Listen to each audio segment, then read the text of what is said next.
Okay, hi, my name is Mike. Hi, Tiger. I'm going to go over what we learned in continuous folded hooping and contact hooping. I'm sorry we didn't get to tosses. We'll start with that tomorrow, okay? So the first thing for continuous folded hooping is getting comfortable with the hoop hinging in your hand, and then also getting comfortable controlling that hinge and when it starts and when it stops. This leads into the folded circuit, which is the first move. It looks like this. Okay, and a circuit is something where we go one direction, stop, go the other direction, and it's a drilling tool, okay, practice. The next move is going to be the carousel, and it looks like this. The things to remember here are hands are 45, not 90, and we're only pumping in and out, not around. Okay, so in and out. And we start off with one hand, the other hand ghosts. And then we switch in the front, and we switch in the back. Palms towards us, palms away from us. Towards and away. And these transition into each other at this point here, where we have the belly contact from the circuit, right? Right here. Pulls right in, into the chest, out. Okay? And then you can also go to the other one by just pulling off your back. Go right into it. Okay? The next one is the folded vortex that comes from the carousel. So as we're coming around, we transfer in front. We bring it around and down. Transfer, pull up elbow first, and let it hinge around our armpit or oblique right there. Or trap, I guess. Okay? So the key is picking up with the elbow first, then it comes around. This is right in the middle of the carousel. So all the transition points are the same for both of these. So when I do my circuit, at that same transition point into the vortex. Okay? And then the last thing for continuous folded hooping is, our escalators. So we have the reverse entry and we have the forward entry. Reverse is the easiest, and when we do reverse entry and it goes above our shoulder, we always receive with the same hand at the hip. Okay? If we're doing it in front, it's going to switch hands. Okay? The key here is you want the hoop to start to fold over your shoulder before you let go. So I'm not going to let go here, I'm going to let go here. Not here, but here. Okay? You can also enter below our shoulder by letting it go through, our arm go through, and it hits our side and curves around.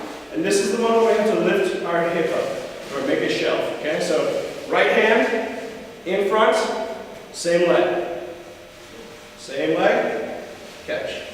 If it's right hand behind, opposite leg. Okay? Same thing, behind, below, opposite. In front, below, same.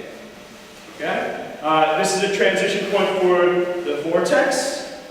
Okay? So you see, it's really all just a combination of, that was an extra spin, but it's just a combination of these four moves, essentially, that can give you the kind of continuous effect. Then we learned some contact hooping stuff, and that really, you can always go back to this. Okay? We can work on wrist wraps. And we can also get into a wrist wrap from a lot of the things we did in continuous folded hooping. So if I'm here in my carousel, I can pull it right off into a wrist wrap and go right back in. Okay? We can also do that from the smear, which is another one we learned. So the keys to remember here, it's not about how close you can get your elbows together to hand off. It's about making sure we hit that elbow point with the hoop. So if it's not working out, it's a struggle, you're really moving a lot, the hoop needs to sit lower on you. Okay? That was the thing I saw a lot of people do, is having it really high up. So it's actually like below my butt when I do this, okay? So from that we can go to wrist wraps by just pulling our hand up and over our head into a wrist wrap, and then using our other hand to assist it back into the smear. And then another cool thing we did was the arm wrap. This is that weird one. It's like this.